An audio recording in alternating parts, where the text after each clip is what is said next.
Oi, gente. Estamos aqui de novo. A gente já entendeu o que aconteceu. Hoje é a nossa live com a fisioterapeuta Dulce sobre a fisioterapia na reabilitação do XLH. Tivemos alguns probleminhas de conexão, então já caiu várias vezes. Agradeço a persistência de quem estava entrando aí. Não desistam, porque a gente aqui também não desistiu. A Dulce já deve estar entrando. E acho que agora vai dar tudo certo. Agora vai dar tudo certo.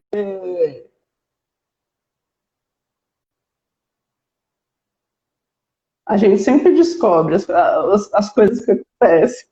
Aê! Aleluia! Aleluia! O mestre é top. O esquema é sempre não desistir, não se afobar, que dá tudo certo no final. Voltando, pessoal, que eu estava tentando fazer uma introdução no começo e voltou várias vezes. O importante é que a Du entrou, gratidão. Hoje é a nossa live sobre fisioterapia na reabilitação do XLH. Tivemos alguns probleminhas técnicos no começo, então atrasamos aí mais ou menos uns 15 minutinhos, não tem problema, o importante é que depois vai ficar gravado para as pessoas verem quando elas quiserem, vai ficar disponível. E eu tinha colocado uma música de início de um curso de autocuidado que eu fiz com a Du. Tinha algumas pessoas online, uns 15 minutos atrás, a doutora Renata, o Gustavo, a Jai, não sei se eles vão entrar depois, mas enfim, a gente vai tocando. Caio, E eu queria também Caio. que vocês prestassem atenção na letra dessa música um pouquinho, que eu aprendi no curso da Du. Depois ela vai se apresentar e a gente vai ter a surpresa que eu comentei lá nos comentários dessa live. Vamos lá ouvir só esse refrãozinho pequenininho. Obrigada.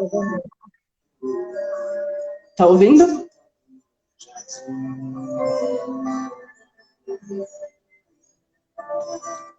Estou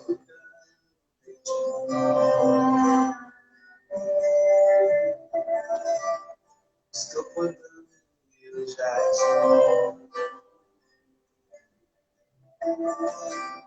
Estou cuidando de ti.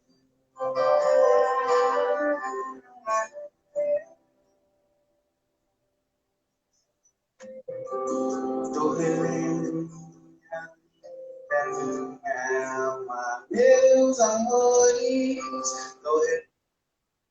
É bom a gente conversar um pouquinho para dar tempo também das pessoas entrarem e tudo mais, que estava dando os bugs, não tem problema, acontece. Vanessa, obrigada por essa oportunidade de estar aqui. Eu queria pedir para a Dulce se apresentar, por favor. Boa noite a todos. Eu sou Dulce, fisioterapeuta, formada pela USP em 1993. Fiz especialização em acupuntura, 2012. 2016 eu defendi o meu mestrado pela Unifesp, falando de prática colaborativa e de trabalho em equipe. E agora eu estou atualmente cursando pós-graduação em formação em bioenergética. Trabalhei 20 anos no Lar Escola São Francisco, né? Nesse período desse tempo eu atendi pacientes neurológicos, com sequelas de AVC, de tumores, traumatismo craniano, mas também atendi várias doenças raras, né? Porque lá como um centro de pesquisa e centro de referência, né? Que pertence à Unifesp, então a gente atendia várias doenças raras, né? Então atendia tanto adultos quanto crianças com várias Particularidades. Várias patologias que me fizeram aprender muito. Muito bom. Sobre a vida, inclusive. Verdade.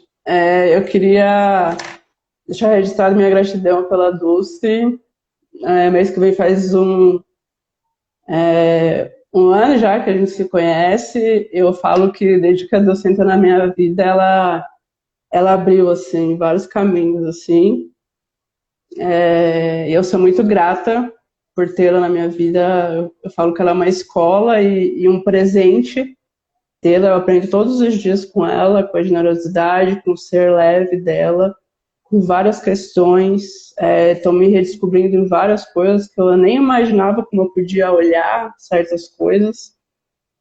Quem não tem a oportunidade, que tenha de conhecer a Dulce como fisioterapeuta, daqui a pouco como terapeuta, e que convido vocês a fazer os cursos dela, que logo mais vai ter, que eu sou uma praticante, de autocuidado, que eu sei que isso vai dar muitos frutos e vai prosperar. Então, quando ela fizer novas turmas, que vocês façam, porque é transformador. No decorrer da live, a gente vai conversar um pouquinho sobre várias coisas, eu vou conseguir dar detalhes, mas a gente também um dia ainda vai fazer uma live sobre autocuidado, e aí eu quero trazer muito a minha experiência, dizer que a Dulce é uma mulher inspiradora, em vários sentidos, em vários requisitos. Muito obrigada por todos, do tudo, você sabe de tudo que eu tô falando. Meu E Deus. como eu disse da Regina, né, na live da Regina, eu falei assim, não posso falar muito de gratidão, senão a gente começa a chorar. Mas é isso, muito É, obrigada, que a única coisa que eu faço chorar nessa vida é falar de gratidão e das pessoas que eu amo, que eu tenho gratidão. Aê, obrigada, Jai, por ter voltado. Não ter desistido, a gente não desistiu, estamos aqui, na vida é assim também. Dá uns bugs, a gente cai, levanta, não desiste, volta. E obrigado por quem voltou e acreditou que a gente ia fazer. Estamos aqui. Bom, agora é a hora da surpresa. isso também já fala, né, da questão de tudo que a gente vai falar hoje, né, que a gente vai falar também de importância da pessoa ter autorresponsabilidade, importância de Sim, investir energia naquilo que acredita e de compartilhar relações que te tragam bem-estar e alegria, que é o que, felizmente, nós duas temos. verdade. Vamos lá, A vamos lá. Du vai conduzir vocês agora, até para quem vê a live depois, sobre uma prática muito importante e que eu aprendi nesse curso de autocuidado dela. E queria que ela falasse sobre a respiração, em que momentos a gente mais prende a respiração e que ela explicasse um pouco da respiração. E aí, quando você for introduzir, eu coloco a música, tá bom? Tá bom, Vanessa, obrigada. Então, eu queria iniciar, então, com uma prática que a gente precisa do nosso corpo estar mais leve, para a gente poder ficar com a mente mais limpa, a gente precisa estar no momento presente, né? Então, essa é a chave para a gente não ter menos ansiedade, para a gente ter mais bem-estar e mais qualidade de vida. E para isso, a respiração é algo que nos ancora na realidade, que nos traz para o momento presente e que traz o nosso pensamento para o nosso corpo e o corpo para o pensamento, fazendo essa união tão linda e tão generosa que a natureza nos propiciona. A respiração é nosso primeiro ato enquanto vivos, né?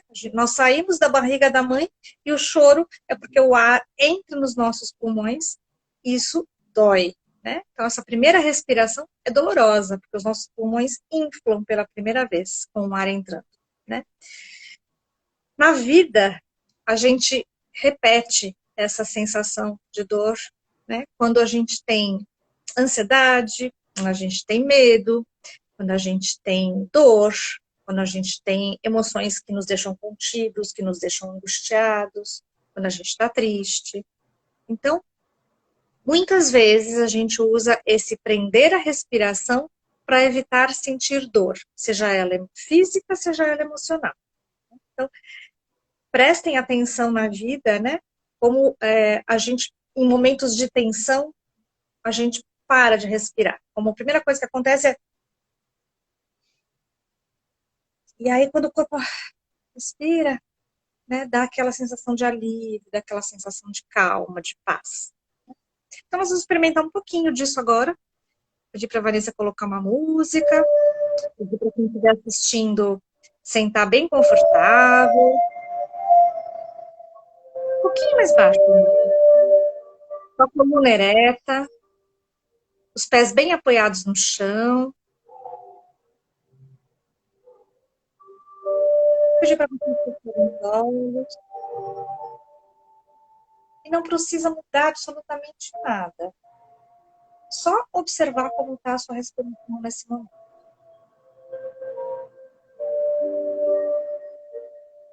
Observa a temperatura do ar entrando pelo seu nariz.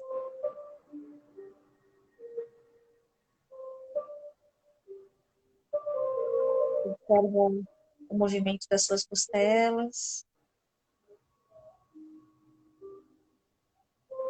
do seu abdômen,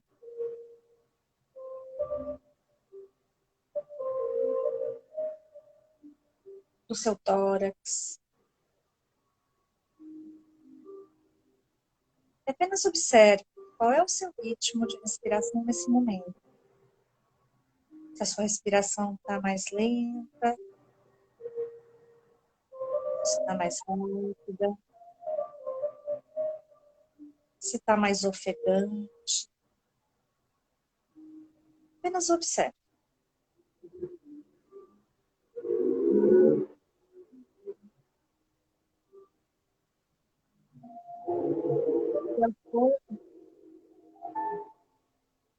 Você vai se conectando com o seu corpo, sentindo os seus pés apoiados no chão, sentindo o seu coxo apoiado na cadeira,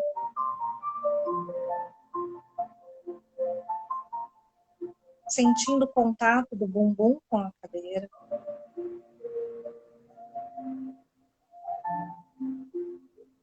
O contato da coluna e das costas com o encosto.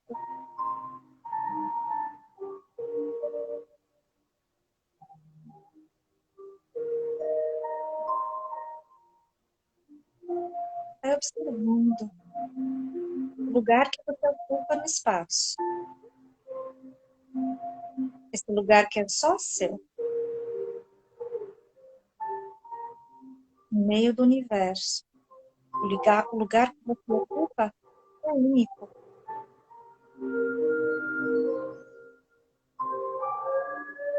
Observe a temperatura do ar tocando a sua pele.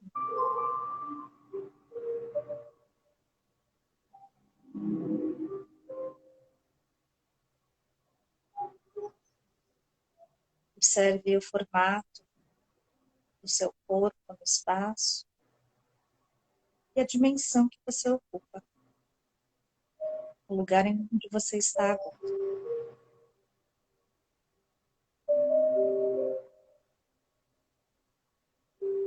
Ainda com os olhos fechados, esfregue uma mão na outra, gerando calor e energia.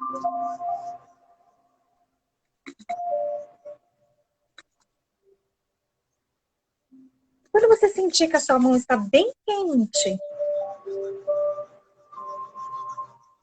faça um formato de concha e coloque na frente dos seus olhos, ainda com os olhos fechados.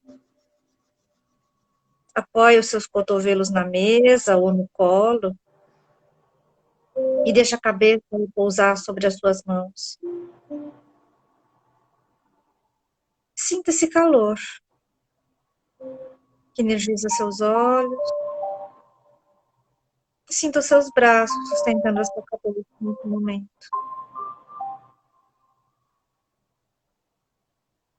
Nós vamos passar alguns minutos aqui, de olho na tela.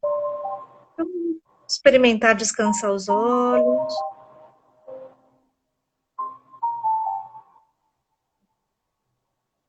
E quando for suficiente para você, você começa a piscar. Não abre o olho de uma vez.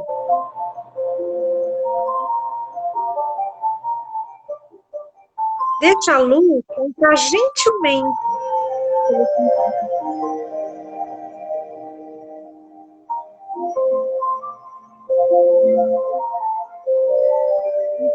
Você vai abrindo as mãos, vai deixando a luz entrar. E vai trazendo seus olhos de novo para a tela.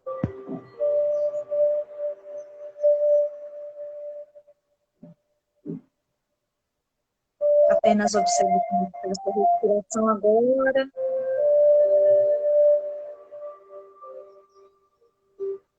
Agora que estamos aqui conectados ao momento presente, estamos inteiros, podemos conversar um pouquinho. Muito bom. Obrigada pela música, Vanessa. Eu que agradeço. Oi, Ju, não tá congelado, não. Melhorou? Ainda tá congelado?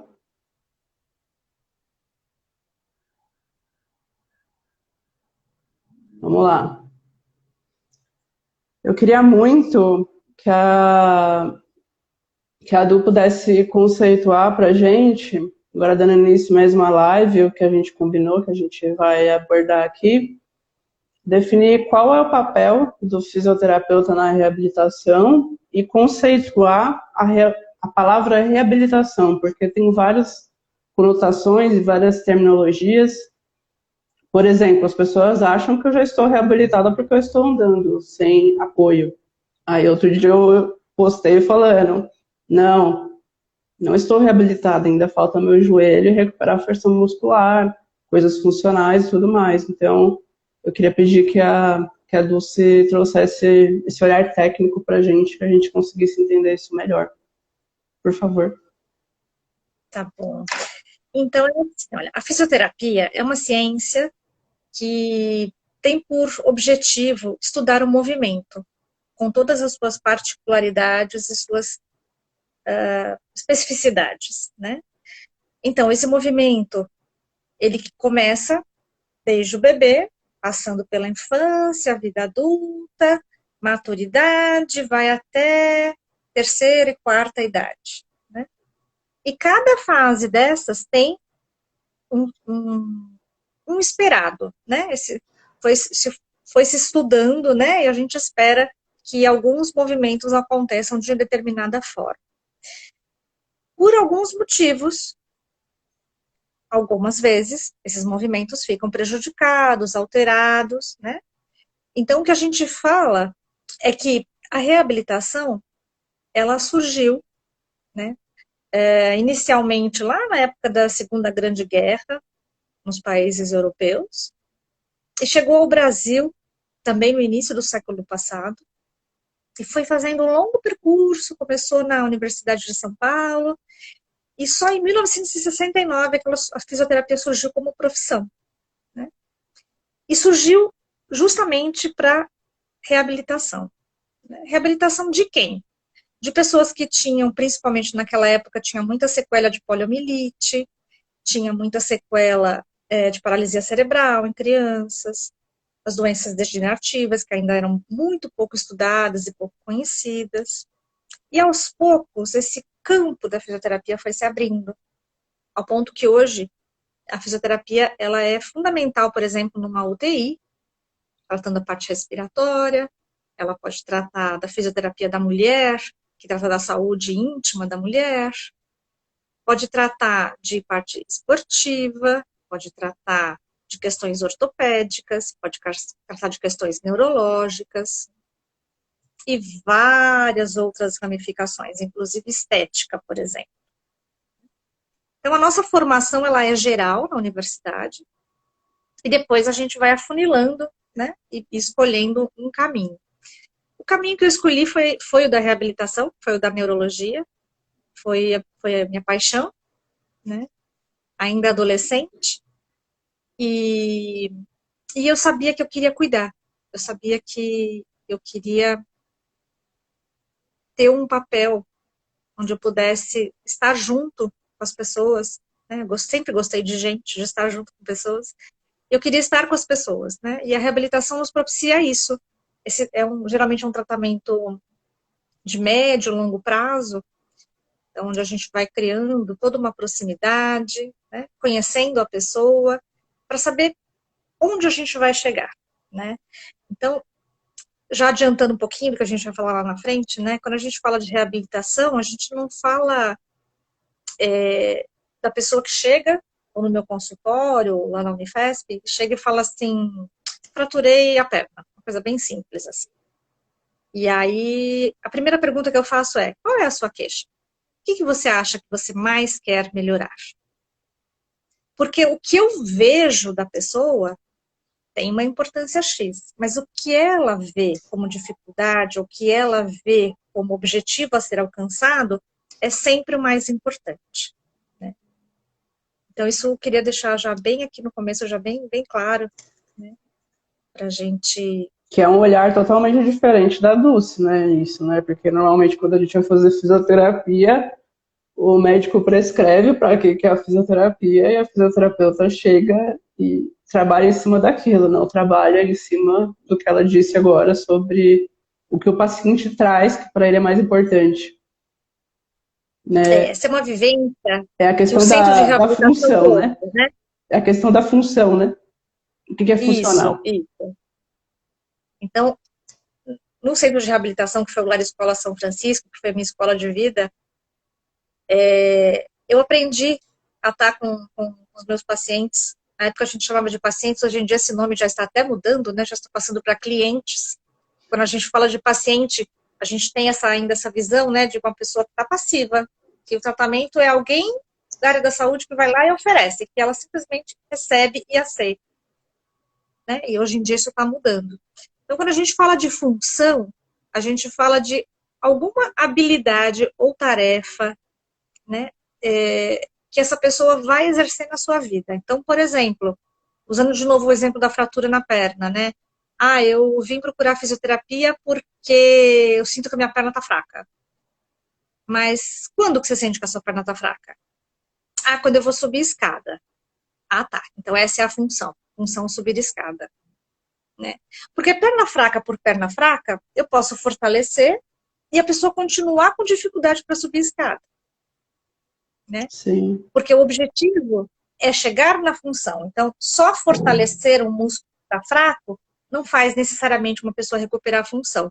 Que é o que a Vanessa começou falando, né? Que as pessoas olham para ela e falam, ah, você já está reabilitada, porque você já está andando. Mas a gente está lapidando esse andar. A gente está tentando chegar no qual é o seu potencial, né? O que é para você, Vanessa, o seu máximo? Ah, eu quero dançar. Né? Quero poder dançar e não sentir dor dançando. Então, esse é o objetivo que a gente vai olhar lá para frente. Como é que a gente faz para chegar nesse objetivo? Qual o percurso? Né? A gente vai construindo isso, construindo a partir da sua ideia, daquilo que você quer para você, a gente vai construindo um caminho. Isso, nisso que entra Que é as individual para etapas, cada um. que nisso entra as etapas da fisioterapia na reabilitação, né? Foi muito bacana quando estava internada, porque eu tive a experiência de estar com uma médica intensivista e no pedido que ela encaminhou para reabilitação, fisioterapia de reabilitação, ela foi uma das únicas médicas que não prescreveu o quê? Ela virou para mim e falou assim, eu só vou colocar reabilitação, porque quem sabe o que tem que ser feito é você com a fisioterapeuta, não sou eu. Né? Eu achei de uma humildade, assim, de uma clareza que é muito difícil a gente encontrar, né? Faz toda a diferença. A Dua comentou que de neuro e de ortopédica. A Dua é privilegiada, eu mais ainda, porque também sou, além de amiga e várias coisas, atualmente também a paciente dela. Ela tem experiência tanto na orto quanto na neuro. Eu, antes de conhecer a Du, só tinha experiência na ortopedia. Na fisioterapia, todos eram, né, de fisioterapeutas ortopédicas na minha vida, e nunca de neuro. E eu senti uma grande diferença nisso. E eu queria que você explicasse, conceituasse a diferença de cada uma, e você sabe já o que eu vou falar, mas você pode explicar a relação da quantidade versus qualidade da execução do movimento, por favor. Isso é Tá. algo que na ortopedia Então, está mudando ou ainda é esse padrão? sim, felizmente está mudando, né? Quando eu me formei lá, em 1993, a visão que a gente tinha da ortopedia era uma visão muito simplista, vamos dizer assim, congelada, né, do que fazer, né? Então, assim, se a pessoa chegasse para mim com problema de joelho, eu ia tratar o joelho. Então, eu ia examinar o joelho, ver a força dos músculos que interferem no joelho, ver se o joelho está com dor, se o joelho está com edema, né, ou seja, está inchado. Olhava só para o joelho. Né? Hoje em dia, felizmente, a gente vai estudando, né, e vai vendo que a pessoa não é um joelho, ela é uma pessoa. Né? E que esse joelho tem um papel na vida dela e tem um papel dentro deste corpo. Né? A partir daí, a gente traça os objetivos do que é o tratamento para aquele indivíduo, né? Então, por exemplo, quando você chega e fala assim, faça 10 exercícios, põe um peso de 1 quilo na perna e faça 10 repetições de subir e descer a perna. Quando na vida você usa isso, subir e descer a perna? Esticada, dobra, estica o cotovelo. Eu não consigo me lembrar de nenhuma aqui agora. Né? Então, a gente talvez, às vezes, precisa fazer, sim, esse exercício simples, exercício básico. Sim, precisa. Mas se eu não oferecer para essa pessoa a reeducação do movimento, só oferecer mais força não significa que ela vai recuperar a função, ou seja, aquilo que ela quer chegar.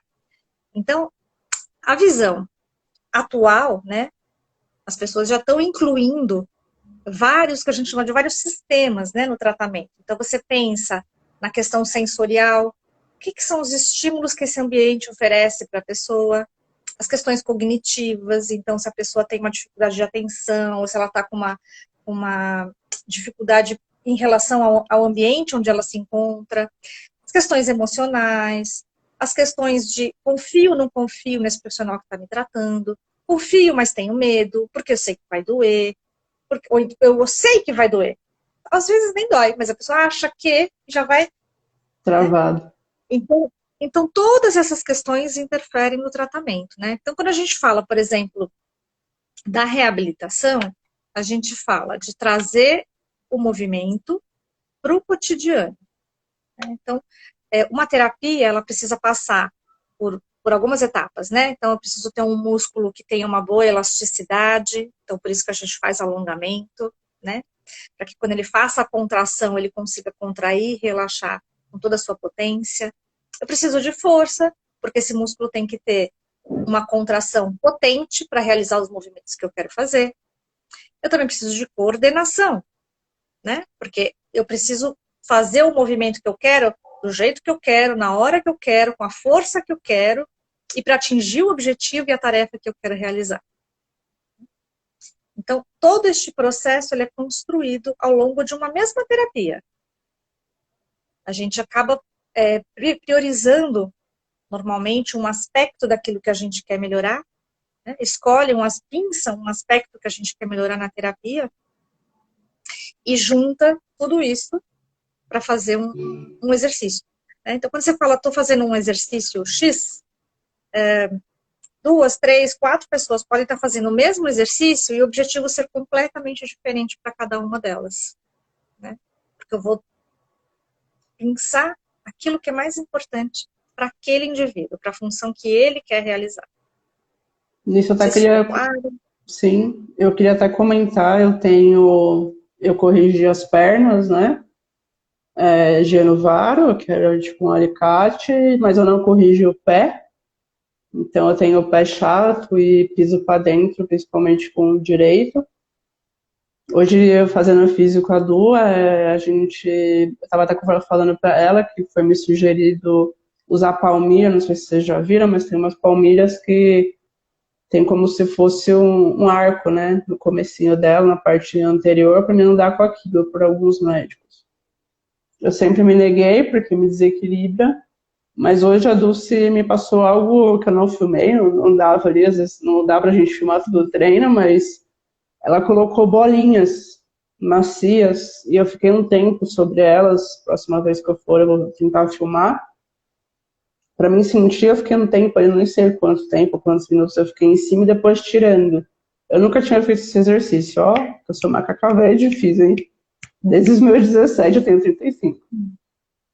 Já passei com muitos profissionais, isso nunca foi me proposto, e hoje eu senti muita diferença.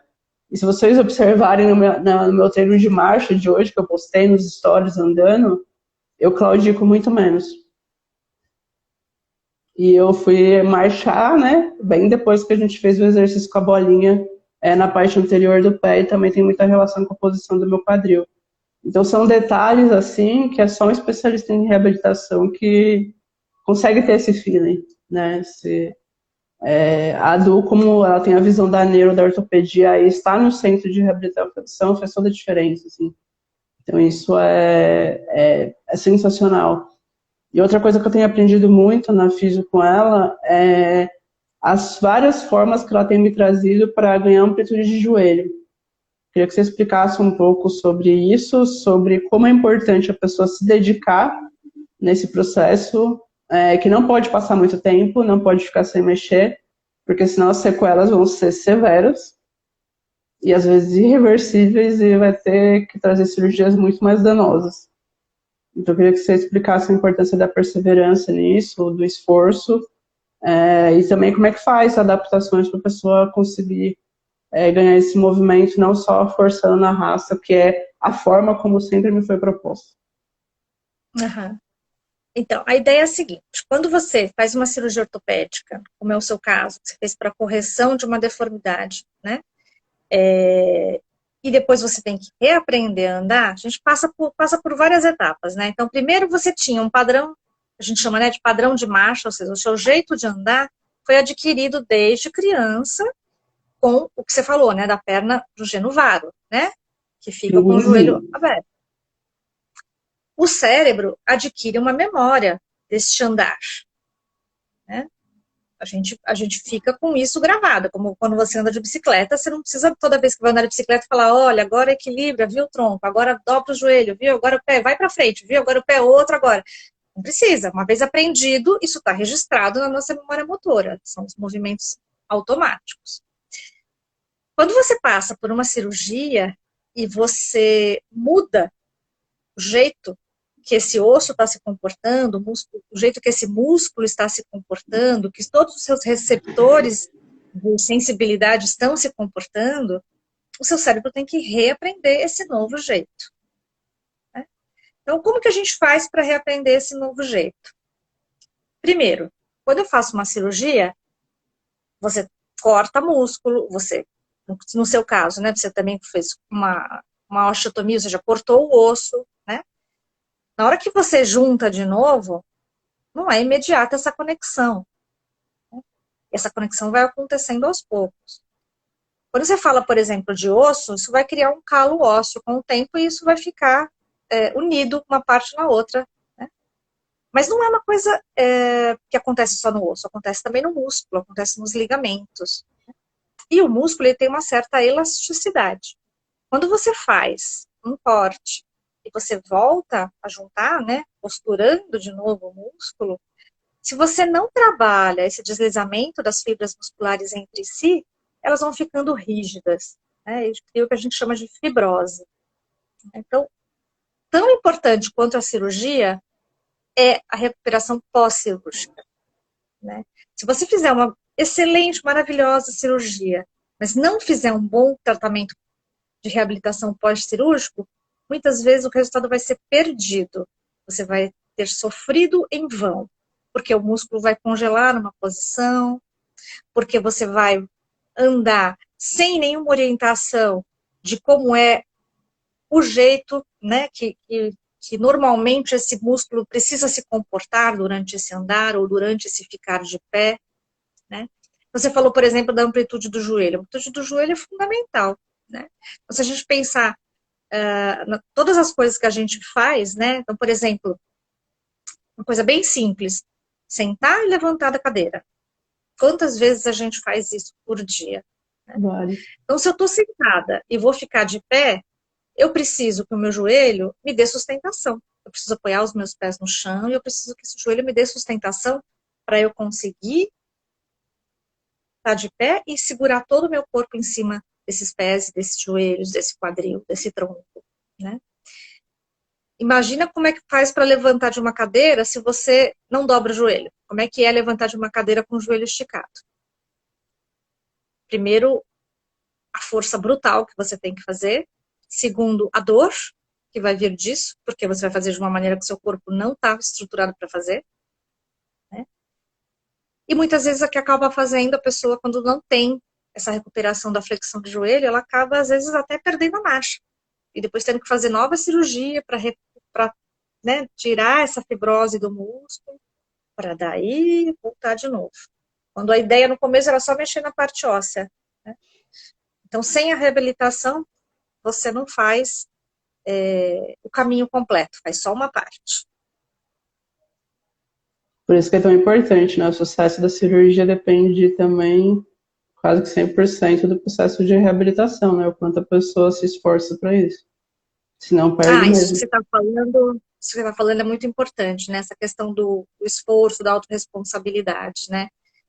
Fisioterapeuta é chato, né? Fisioterapeuta é muito chato. Ele fala assim, olha, tem lição de casa, você vai fazer esse exercício em casa. Olha, você vai fazer 10 vezes esse, 10 vezes aquele outro, 10 vezes aquele outro, vai fazer de manhã, vai fazer de tarde. Ai, que saco, né? Então, muitas vezes, a gente adapta os exercícios à realidade da pessoa e para trazer o máximo possível de motivação para o que ela quer ganhar, né? Então, existem, como você falou, tem muitas formas de fazer um mesmo objetivo. Várias condutas possíveis para alcançar esse objetivo, né? E cabe à criatividade de cada terapeuta oferecer para o paciente um tratamento individualizado e oferecer para buscar, né, o que esse paciente se sente motivado a fazer, como ele gosta, né, de fazer os exercícios. Tem paciente que deita e fala assim, pode fazer. Tem paciente que chega e fala assim, quero andar logo, o que eu faço? E já chega para você, às vezes, andando, e você fala assim, nossa, mas nem era para estar aí, a pessoa já está andando, ai meu Deus. Porque vai da personalidade de cada um, né? Então, a gente vai adequando, né, a cada pessoa. A questão do esforço, a Vanessa, por exemplo, é uma pessoa tão esforçada, mas tão esforçada, que ela é acostumada a exceder o limite dela, né? Excedendo o limite, às vezes, ela fica com uma dor, porque quer tanto fazer, né, que às vezes excede esse limite. Então, é uma nuance, né, para cada pessoa, né? O importante é lembrar que quando a gente, tudo na vida, né, tudo na vida, quando a gente tem um objetivo, tem etapas que precisam para a gente chegar nesse objetivo. Então, se eu quero um dia fazer uma faculdade, eu preciso aprender no primeiro ano a ler, eu preciso aprender a escrever, eu preciso cursar o ensino fundamental 1, fundamental 2, o ensino médio.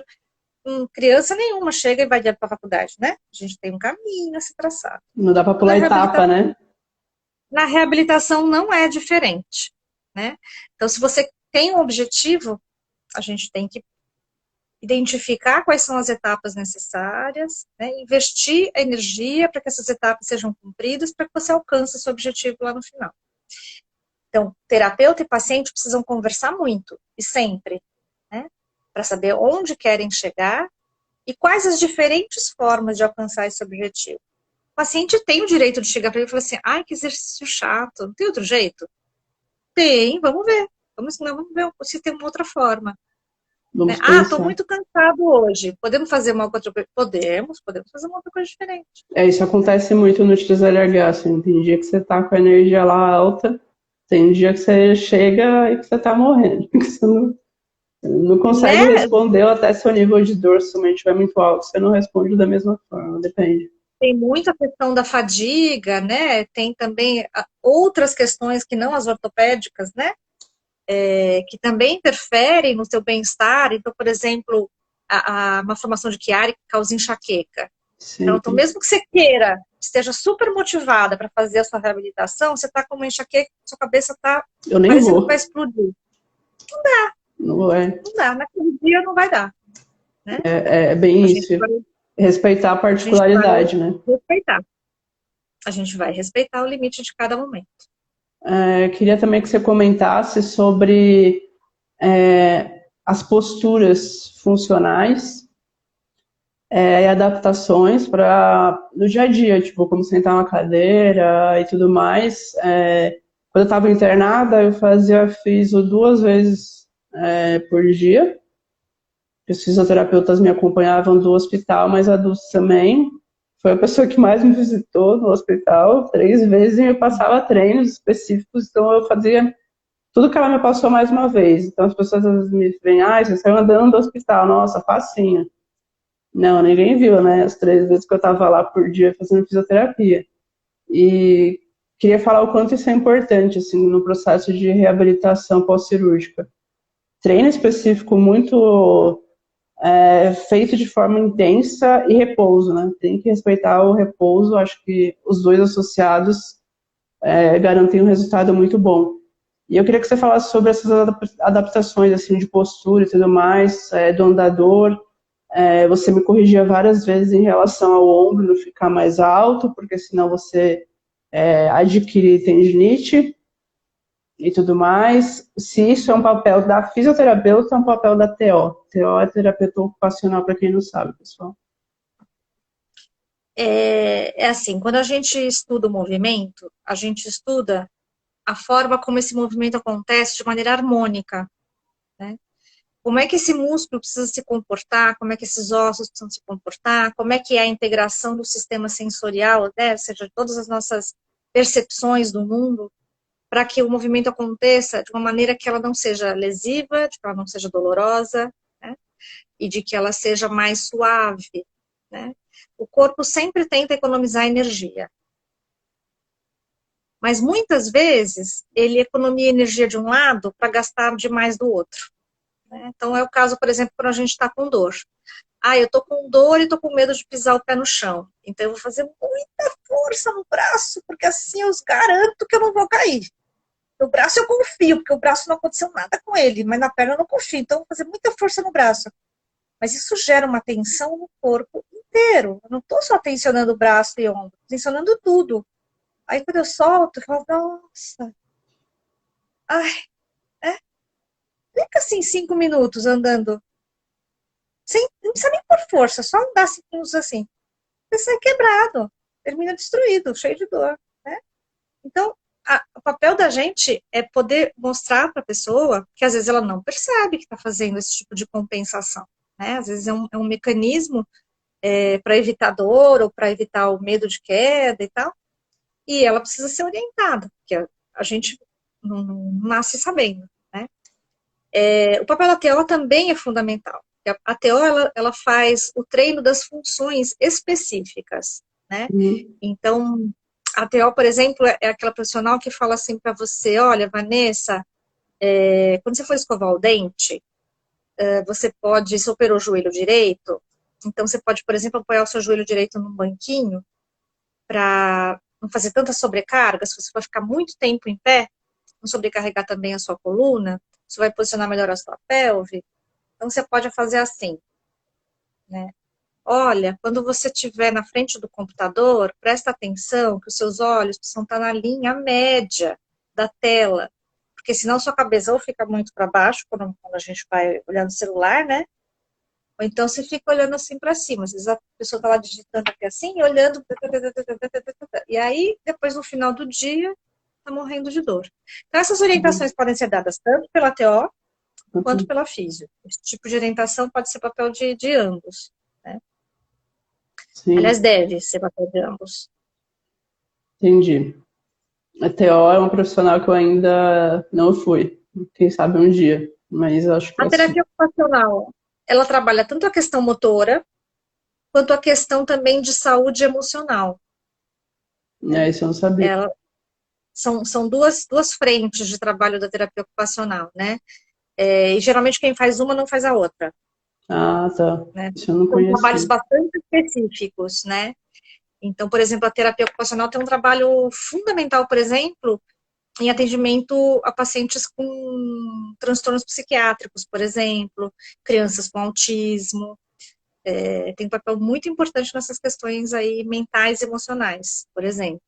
E também trabalha com reabilitação, também trabalha com sequelas de AVC, com pessoas que têm artrose, com pessoas que fizeram uma cirurgia e estão com uma dificuldade temporária para andar. Os raros que eu conheço que tratam com TO são mais as pessoas que são cadeirantes, né? Aí tem diversas adaptações mesmo. Porque como o XLH é mobilidade reduzida, né?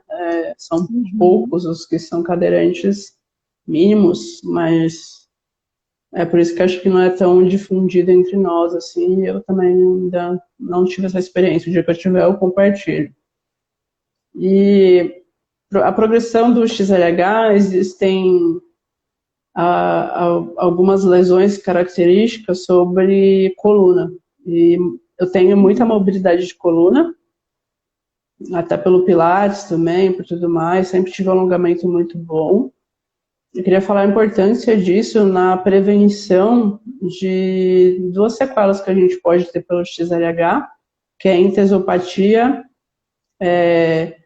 a escoliose e, qual é o nome da outra? Estenose espinhal. Por favor, você poderia falar a importância disso, da gente fazer o espaço...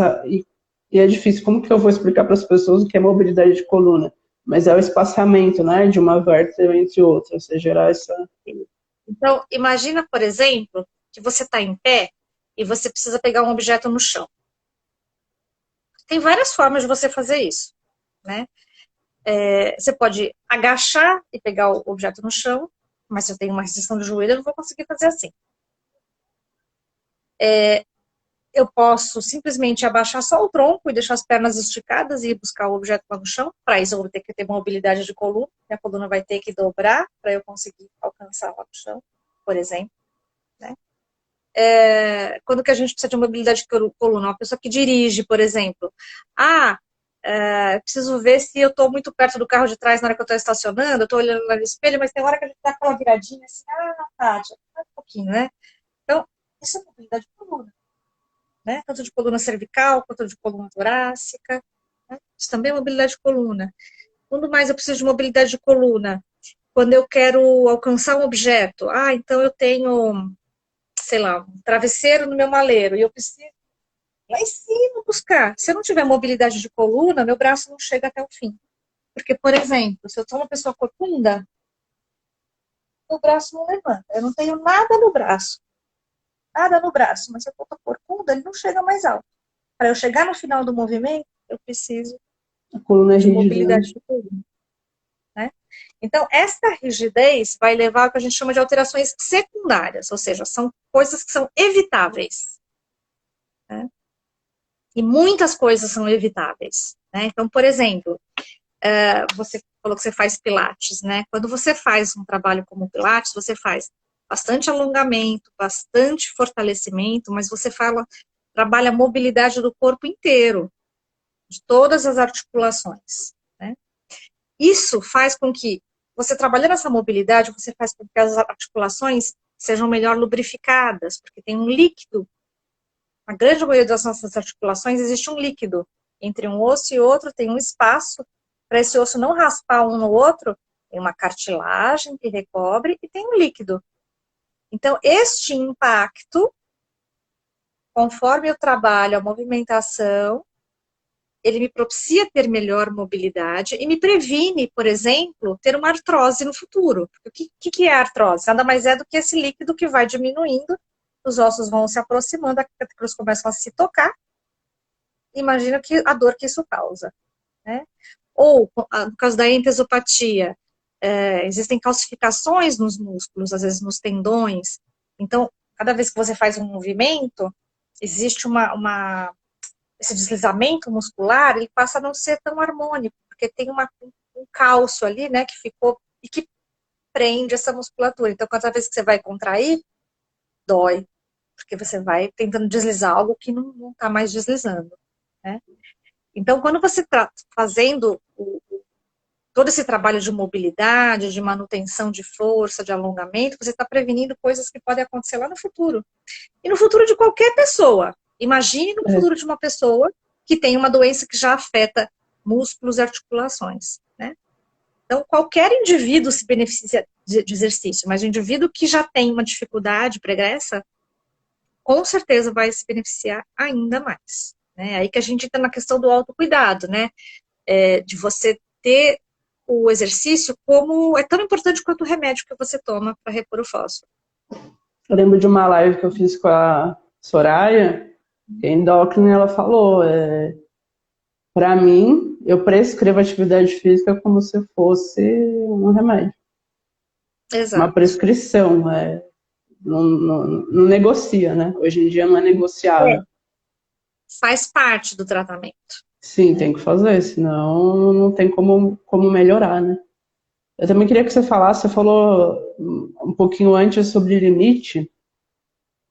Eu queria que você falasse um pouquinho mais sobre isso, porque Como eu faço fisioterapia desde muito nova, desde os meus 17, já passei por situações de pegar profissionais que fizeram ultrapassar os meus limites e isso eu desenvolvi lesões, né? Então eu queria que você comentasse um pouquinho sobre isso, sobre a gente respeitar os limites, e o limite às vezes é a dor, ou nem sempre?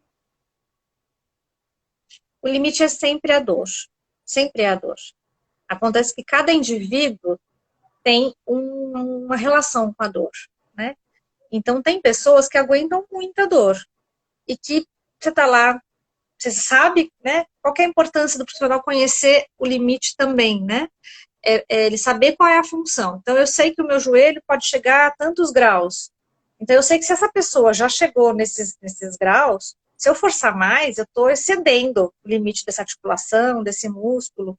Então, não precisa, né?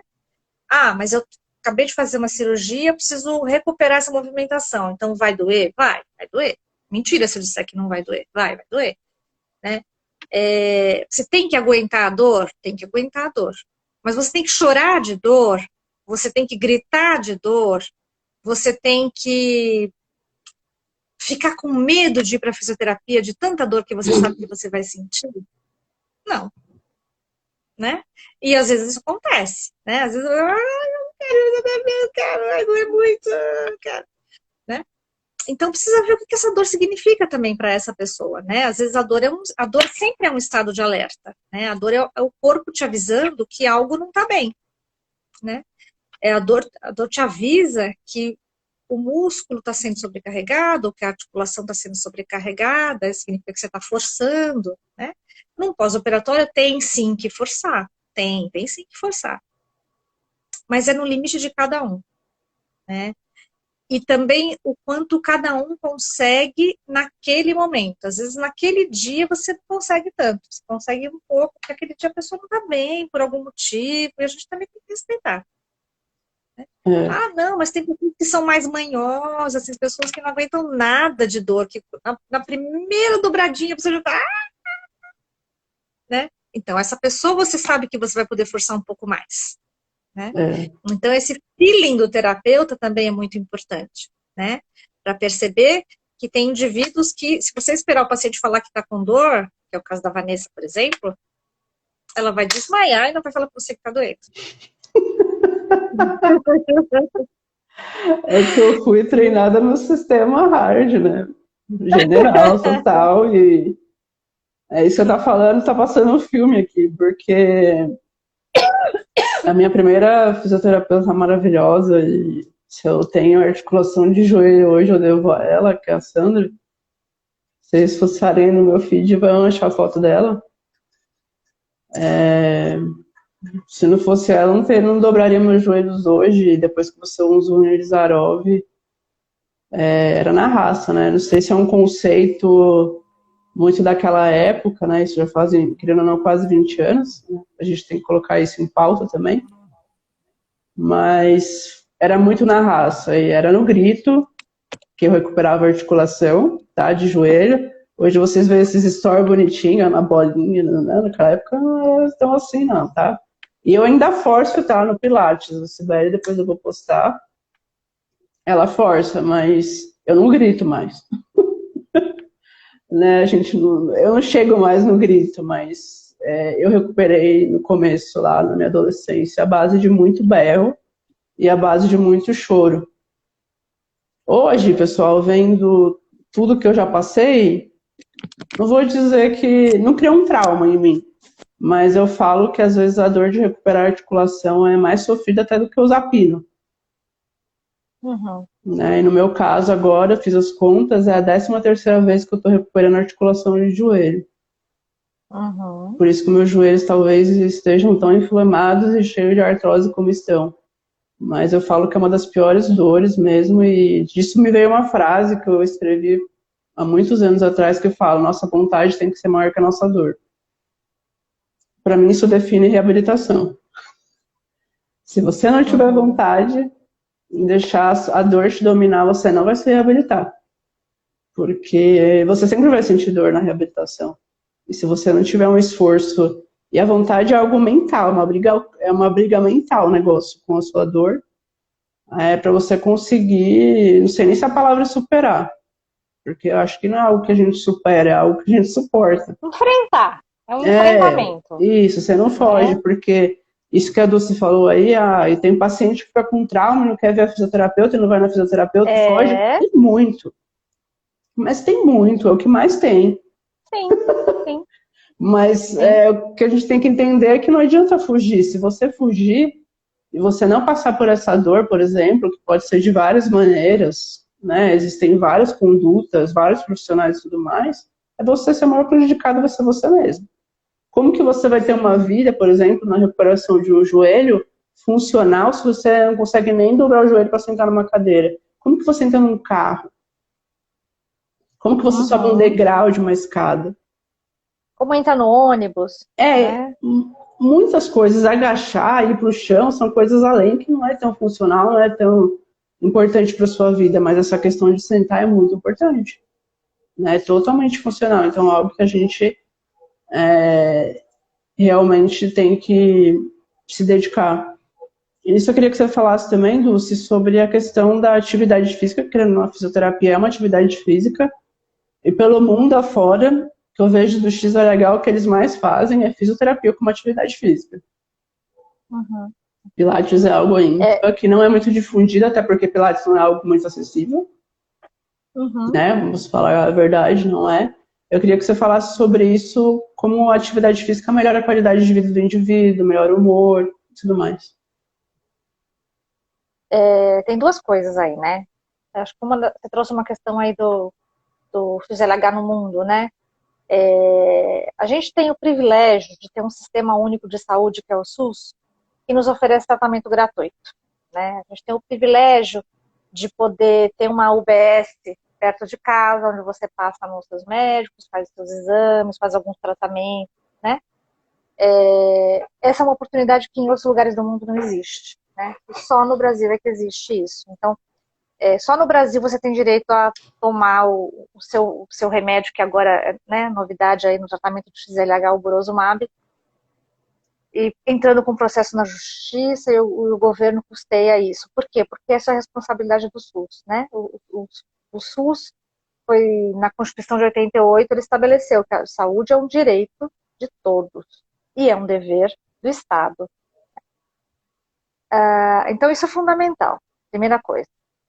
Agora, quando você fala, por exemplo, da fisioterapia como uma atividade física, infelizmente, a gente tem um sistema que ele é público, e que ele é gratuito, que ele é universal, ele atende a todos, mas que ele não dá conta de atender toda a necessidade de todo mundo que precisa. Então, por exemplo, a gente fala, o XLH você nasce, né, é uma doença que você está na genética, então você já nasce com ela.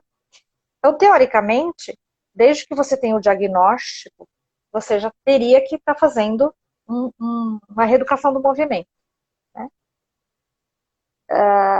Outros casos, por exemplo, se você tem um acidente vascular cerebral e você fica com uma sequela, uma dificuldade de movimentar um braço, uma perna, você também vai precisar de fisioterapia por muito tempo. O sistema de saúde não consegue dar conta de atender todo mundo a longo prazo, né? Então, aí que entra a questão da gente ser um profissional consciente de que o paciente, primeiro, ele precisa saber por que ele tem que fazer tratamento. Um paciente consciente, quando você explica para ele quais as razões daquele tratamento, ele é um paciente mais engajado, é um paciente mais motivado. Ele sabe por que ele está fazendo aquilo. Agora, se você simplesmente chega para ele e fala assim, levanta a perna 10 vezes, ele não faz a menor ideia para que aquilo vai servir, nem por que ele tem que fazer 10 e não 20, 10 e não 5, se ele vai fazer rápido, vai fazer devagar, se ele vai fazer uma vez por dia, vai fazer 3. Não faz a menor ideia, né? É o papel do profissional explicar isso para o paciente. Então, quando a gente fala de físico como atividade física, a gente fala também de orientação, né? Então, eu sou suspeita para falar, né? Que trabalhando no SUS, a gente aprende que você tem que dar para esse paciente o poder sobre si mesmo. né? O poder de autocuidado, né? Eu preciso orientar esse paciente que ele pode ficar até 6 meses, 1 ano fazendo tratamento comigo. E vai aprender um monte de coisa. Mas que um dia ele vai ter alta. E que um dia ele vai ter que se responsabilizar pelo próprio tratamento, né? E na rede privada, na rede privada é a mesma coisa. Mesmo que você tenha um convênio, o convênio não vai liberar que você faça fisioterapia todos os dias para o resto da sua vida. Não vai, né? Então, muitas coisas a gente precisa passar pela orientação, precisa passar pela autorresponsabilidade, né? Então, que coisas eu posso fazer para me manter com a melhor qualidade de vida, para manter o meu corpo mais funcional, ou seja, realizando as tarefas que eu quero e que eu preciso no meu dia a dia. O que é que eu tenho que fazer, né? Ou quais coisas vão me ajudar a continuar fazendo aquilo que eu quero e que eu preciso na minha vida, né? É como um remédio, só que o exercício ele demora mais. O remédio você toma água, engoliu, acabou. O exercício ele demora um pouquinho mais, né? Mas ele tem a mesma função, né? Ele vai te trazer essa possibilidade de continuar tendo autonomia, continuar tendo independência, de diminuir dores, fadiga, né? Não é um milagre, né? Mas é uma das possibilidades. Precisa ter perseverança, né? Sempre. Né? Sempre. Com a Dulce, não sei se vocês lembram do XLHD, a Dulce estava com a gente no XLHD e depois, pouco tempo depois, teve o congresso do Heitor também. E juntas, fizemos coisas juntas e pensamos em coisas juntas. E o meu mestrado foi interdisciplinar, o da Dulce também. E eu queria que ela conceituasse interdisciplinaridade e também falasse sobre participação integrativa, que aí eu aprendi total com ela, que eu não sabia e que é algo que eu quero ainda, né? Já estamos de alguma forma, mas aprofundar e pesquisar e tudo mais, porque muda totalmente, né? A visão do paciente, muda totalmente a autorresponsabilidade, acho que muda tudo. Muda tudo, muda tudo. Então é assim, desde que a medicina surgiu lá com Hipócrates, na Grécia Antiga, né? O médico sempre foi essa figura detentora do saber, né? E o paciente não tem esse nome de paciente à toa, né? Como eu estava falando no começo, a questão da passividade que se exige muitas vezes do paciente. O médico sabe qual é o melhor tratamento para mim, então se ele falou, eu vou fazer. Ele sabe até uma parte, até um tanto. Outro tanto é o paciente mesmo que sabe, né? Outro tanto é o cliente, né? Agora a gente chama de cliente. É o cliente mesmo que sabe, né? O que é melhor para si, como é que o seu corpo responde a determinadas situações, a determinadas medicações. Se eu tomar, vai acontecer o quê? Se eu não tomar, vai acontecer o quê? Né? Então, eu brinco muito com os meus pacientes quando eles vêm me perguntar alguma coisa. Olha, eu passei no médico, mas eu tô com uma dúvida. Aí eu brigo com eles, eu falo assim, por que você não perguntou pro seu médico? Porque a consulta foi muito rápida e eu tinha que sair logo da sala e eu fiquei com vergonha e não sei o quê, né? Isso acontece mesmo, né?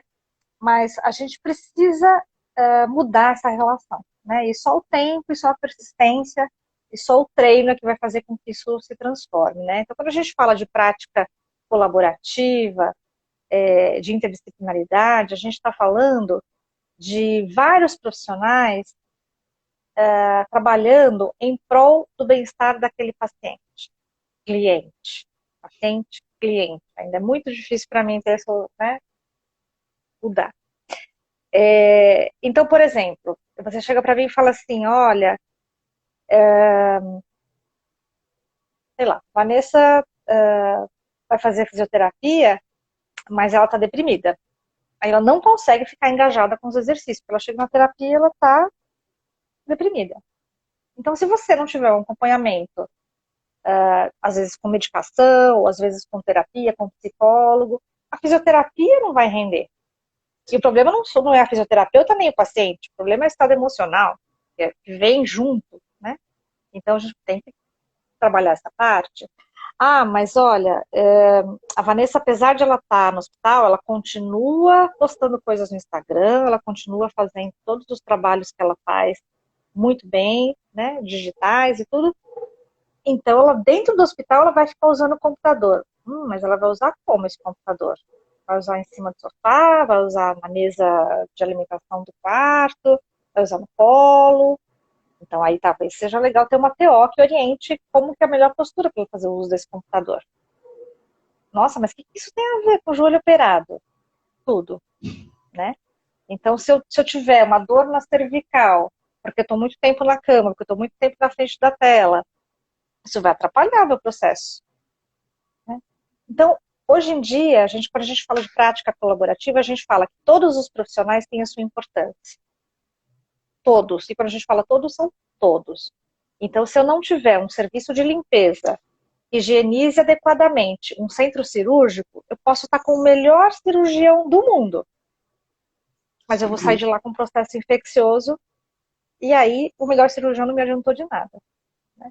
Então, todos somos importantes, né? Acho que isso tem que ficar sempre muito na discussão, né? Trazer essa discussão de que todos participamos do processo de recuperação de alguém. Inclusive o Seja para trazer paciente. mais saúde, seja para trazer mais saúde, seja para tratar de uma doença, né? E o paciente, ele é responsável por si mesmo. Então, ele tem que opinar, sim, né? O seu médico pode sugerir para você fazer uma cirurgia para corrigir a perna. E você pode falar assim, não quero. Ah, mas existe assim, assado. Legal, bom saber, vou pensar. O corpo E é aí é seu, você né? que decide. O corpo é Aí seu. você que decide, porque o corpo é seu, né? Porque o processo quem vai passar é você, A dor é sua. né? A dor é sua, né? Então cabe a ambas as partes terem esse diálogo para te explicar, olha, Vanessa, você está começando a fisioterapia comigo aqui hoje, mas não sei quanto tempo a gente vai ficar, tá? Pode ser 3 meses, pode ser 6 meses, pode ser um ano. Quanto tempo for necessário para a gente chegar no seu máximo. Qual é o seu máximo? Só Deus é quem sabe. Ninguém sabe qual é o seu máximo, né? A gente só vai saber qual é o seu máximo fazendo. Um dia atrás do outro. A gente tem um objetivo e a gente quer chegar nele. Muitas vezes tem objetivos que a gente sabe que são inalcançáveis, né?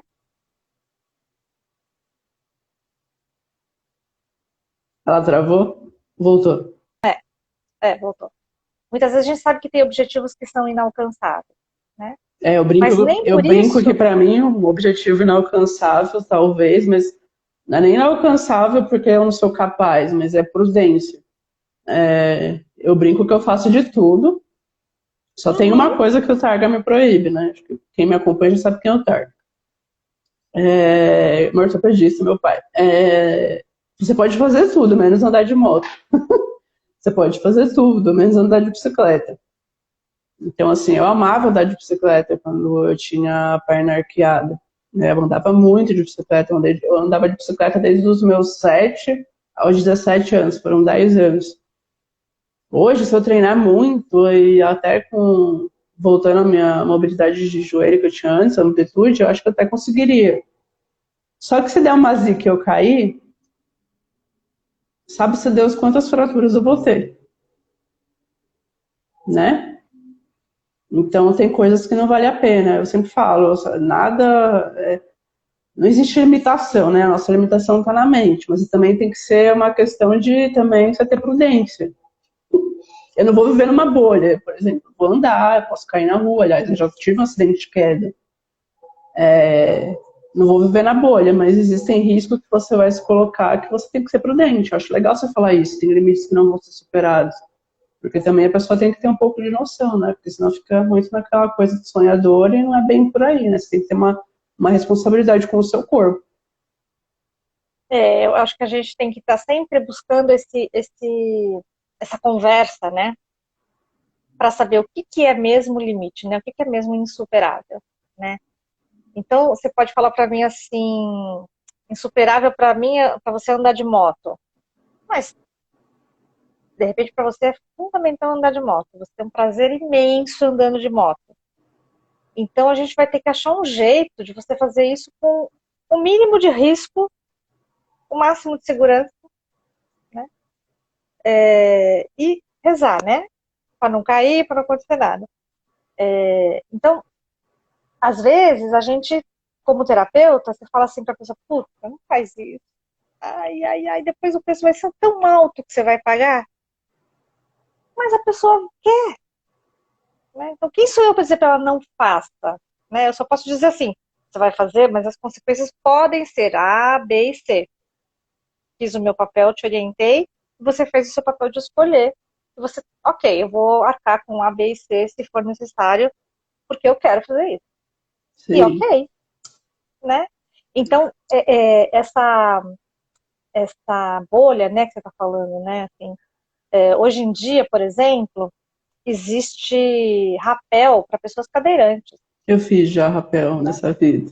Né? Que eu E tem pessoas ouço. andantes absolutamente com saúde plena que ficam arrepiadas só de pensar. Jamais vão fazer. Né?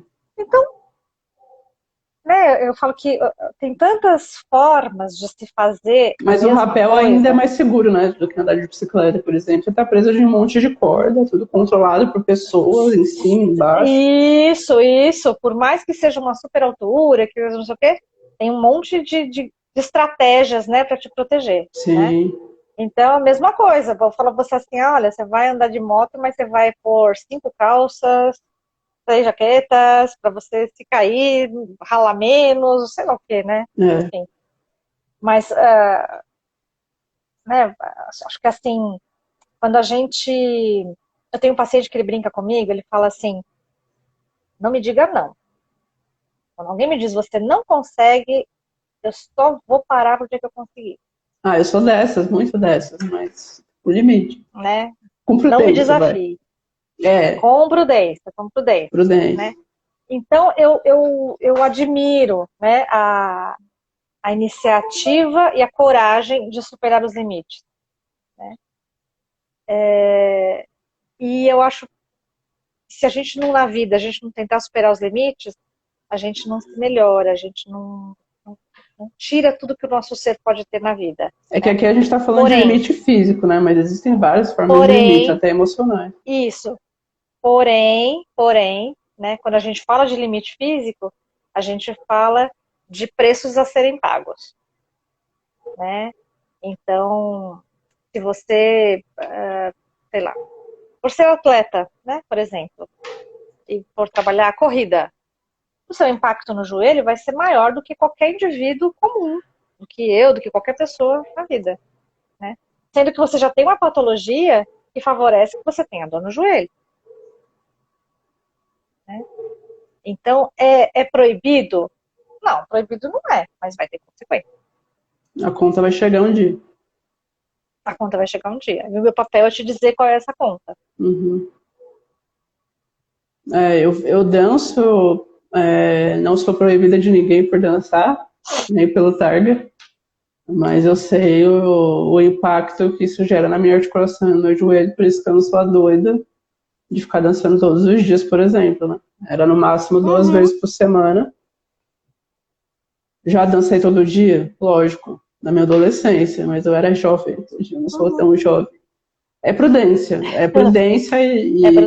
e uma questão também de sobrepeso, né?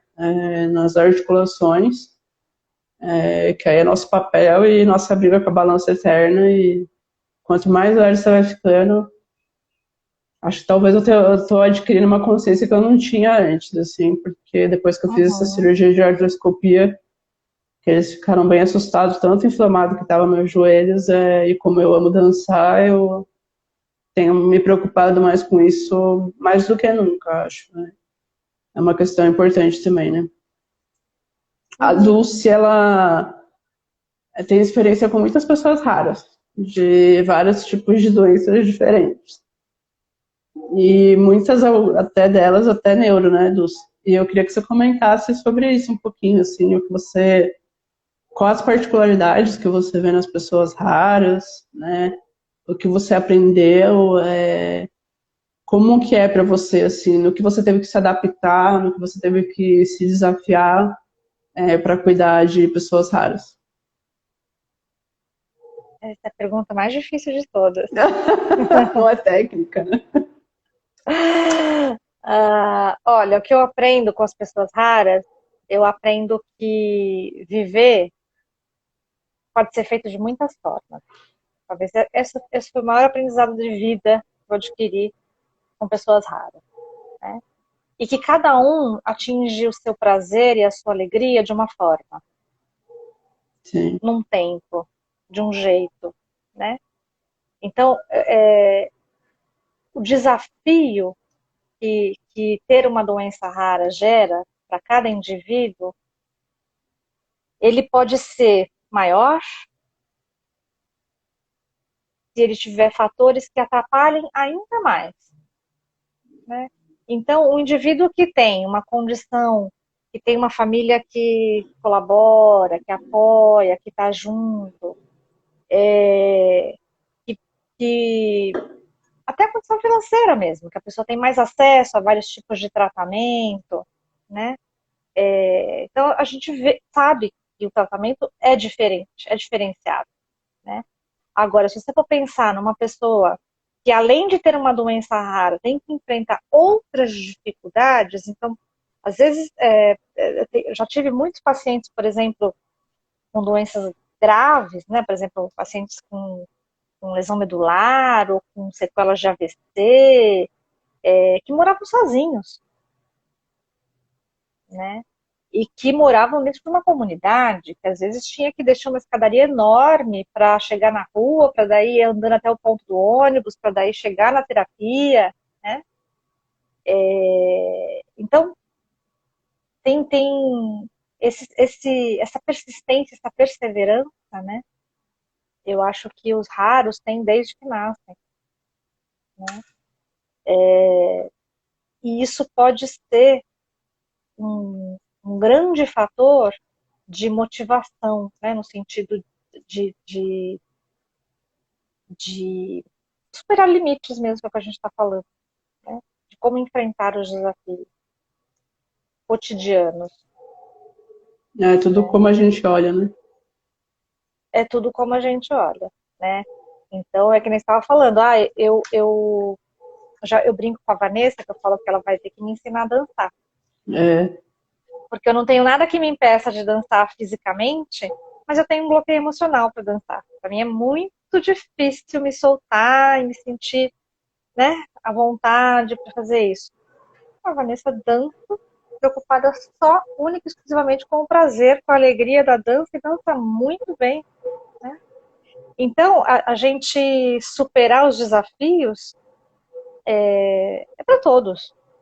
É para todos, né? E os raros só me mostram que esse enfrentamento, ele é possível. Eu aprendi isso com o raro. É possível.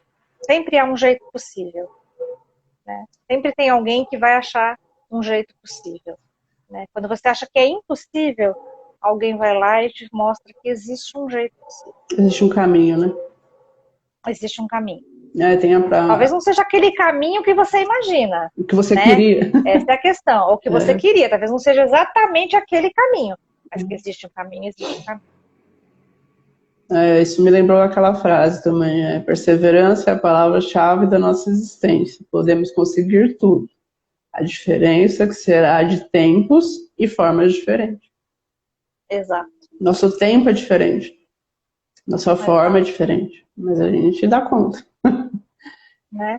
É aquela historinha, né, que fala assim: se você for julgar um peixe pela capacidade que ele tem de subir em árvore, o peixe está ferrado. Boa. Né? Ele tem muitos outros talentos. Né? Então, cada um de nós tem muitos talentos. Todos nós temos dons e talentos. Sim.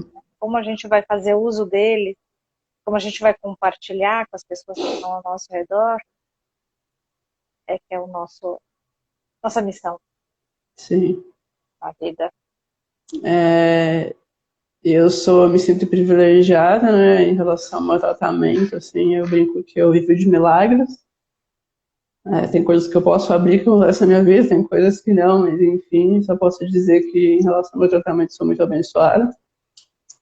E me trato no SUS e algumas coisas no privado e senti uma diferença enorme na fisioterapia do SUS para a fisioterapia hoje em dia do convênio. Você já trabalhou em convênio como fisioterapeuta? Queria que você comentasse no começo sobre da isso. carreira. Por exemplo, eu nunca fiz reabilitação por convênio, tá? Ou é SUS, ou tinha que ser algo particular. Ou as bênçãos da minha vida, os milagres. Porque, esquece, hoje em dia a qualidade da fisioterapia no convênio virou linha de produção, pessoal. Não sei se vocês conhecem, mas entra não sei quantos pacientes de uma vez. Eu estava hoje no SUS, no máximo 3, 4 pacientes por vez para serem atendidos. Na fisioterapia do convênio não é assim, às vezes entra 10 numa sala, 15 numa sala, não sei quanto de um aparelho analgésico, que é o TENS, o choquinho, o ultrassom, sobe e desce a perna, às vezes o fisioterapeuta não põe nem a mão em você, só te orienta os exercícios, a sessão é contada, então você fica no máximo 40, 50 minutos ali, e vai, você volta e faz a mesma coisa 3 vezes. Se eu fizesse isso, eu não chegaria onde eu estou hoje, assim, em relação à minha capacidade física. Porque é muito mais do que isso. E também queria deixar claro que isso não é culpa do profissional fisioterapeuta. Na verdade, isso é um sistema aonde ele está inserido. Né? Ele é dependente porque ele precisa receber, mas o quanto essa modalidade assim, foi prejudicada por isso. Assim, eu queria que você comentasse como é diferente isso e o que as pessoas, né, podem fazer sobre, eu não tenho o que fazer, não sei. Sempre tem o que fazer, né? Quando eu comecei, meu primeiro emprego foi numa clínica ortopédica, atendendo por convênio. Então, isso já tem um bocadinho de tempo, né? Mas as coisas não mudaram muito. As pessoas acham, quem paga um convênio, às vezes a pessoa tem direito porque trabalha numa empresa, a empresa oferece e tal, mas quem paga um convênio fala assim, nossa, eu pago 1.000, 2.000, 3.000 reais por um convênio, né? Então eu quero ter o melhor médico, quero ter o melhor fisioterapeuta, quero ter o melhor psicólogo, né? E tal. Só que o profissional não recebe exatamente como o tanto que a pessoa está pagando por aquele convênio.